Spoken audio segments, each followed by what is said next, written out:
নিজেদের কুকর্মগুলো ধামাচাপা দেওয়ার জন্য এবার আয়ুষের অসুস্থতাটা কাজে লাগিয়ে কুসুমের ওপরে সব দোষ চাপিয়ে দিয়ে কুসুমকে হসপিটালের মধ্যে অপমান করলো দেবলীনা এবং ঈশানের ছোট কাকিমণি। যখন কুসুম আয়ুষকে নিয়ে হসপিটালে পৌঁছায় তখন ছুটে গিয়ে ডক্টরকে ডেকে আনে আর বলতে থাকে, ডক্টর তাড়াতাড়ি দেখুন না ছোট সাহেবের কি হয়েছে, ছোট সাহেব কথা বলছে না কেন? জানেন তো ওনার অনেকটাই রক্তক্ষরণ হয়ে গেছে, ওনাকে আনতে আনতে অনেকটাই দেরি হয়ে গেছে, দেখুন না উনি বেঁচে আছে তো। তখনই ডক্টর দেখে চেক আপ করে বলতে থাকে যে উনি বেঁচে আছে কিন্তু ওনার অবস্থা খুবই ক্রিটিক্যাল, ওনার প্রচুর পরিমাণে রক্তক্ষরণ হয়ে গেছে।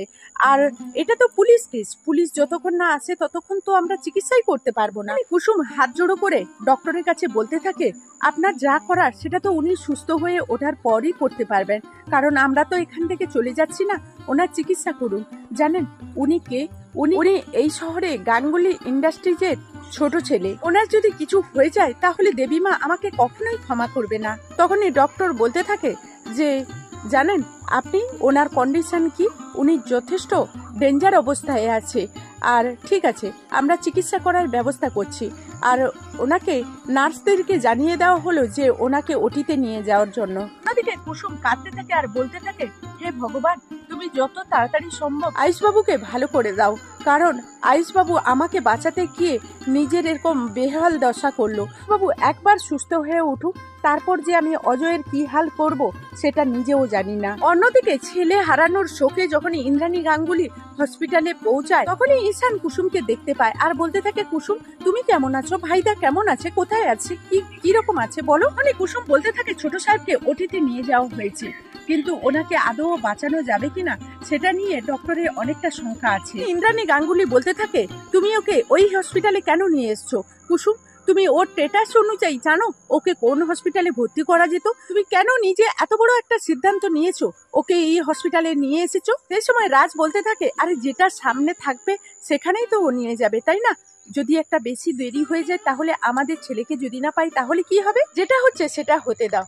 তখনই সেখানে দেবলীনা বলতে থাকে, বাহ বাহ বাহ কুসুম, নিজে তো বেঁচে গেলে কিন্তু আয়ুষকে তুমি মৃত্যুর মুখে ঠেলে দিলে।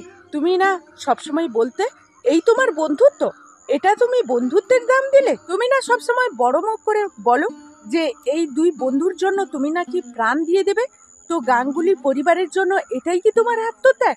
আর গাঙ্গুলি পরিবার এতদিন ধরে তোমাকে কি এই দৃশ্যটা দেখার জন্য দুধ কলা দিয়ে কালসাপ পুষে রেখেছে? অন্যদিকে দেবলীনা বলতে থাকে যে কুসুম, আমার তো কেন জানি না মনে হচ্ছে যে তুমি অজয়ের সঙ্গে হাতে হাত মিলিয়ে চক্রান্ত করে এই ঘটনাটা ঘটিয়েছো, তাতে করে কিনা তুমি আয়ুষকে এই পৃথিবী থেকে সরিয়ে দিতে পারো, ইন্দ্রাণী আন্টির ওপর তুমি প্রতিশোধ নিতে পারো। এটাই কি তোমার প্ল্যান ছিল?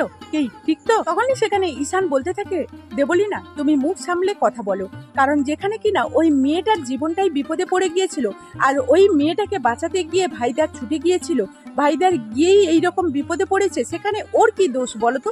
তখনই দেবলীনা বলতে থাকে যে ঈশান তুমি এসব কিছু বুঝবে না। তো বন্ধুরা এই ছিল কুসুম ধারাবাহিকের নতুন আপডেট, আবারও নেক্সট আপডেট নিয়ে তোমাদের সামনে হাজির হয়ে যাবো। ততক্ষণ সবাই ভালো থাকো, সুস্থ থাকো, এখনকার মতো টাটা।